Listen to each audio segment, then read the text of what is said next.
She said, they told me they can't help me because I don't have an emergency. If you booked a trip 3 months ago and your passport expired 2 months after that and you didn't realize, it's not an emergency. If your child is graduating, even if it's with honors, it is not an emergency. Why? Because you have known for the 4 years of college that you'd be traveling for that graduation. If your sister is getting married and you are the maid of honor, she did not decide to get married yesterday. It's not a shotgun wedding, so you should have checked your passport before you booked that trip. And what I'm saying to you is the mindset or the thought process of the consulate, because I used to work there. This is what they literally had to tell you.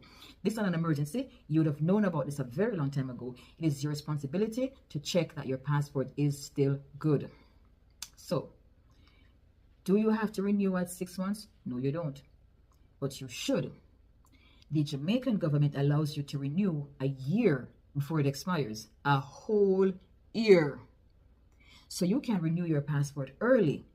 Yes, you will give up some time, but that's better than giving up a whole plane ticket or giving up your son's graduation, him just getting bachelor's in engineering and I'm the first one to graduate from college, or your sister wedding where you are the bridesmaid, or whatever is happening. The worst ones for me is when the parents are sick in Jamaica. One lady said she needs to go now because her mother had a stroke. I hope they'd be lenient enough to let her get the document if she shows something medical from her mother's doctors. Do not rely on the mercy of the consulate or embassy to get you an emergency document. Check your passport, man. Be responsible. Too many people do not know when their passport expires. Why? Because they did not know if they got it for 5 years or 10 years. And I have that receipt that I'm going to show.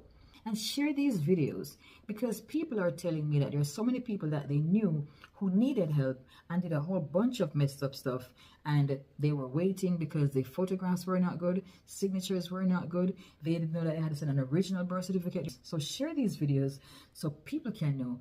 Anyway, I am Gail of 876 Documents and I thank you for watching.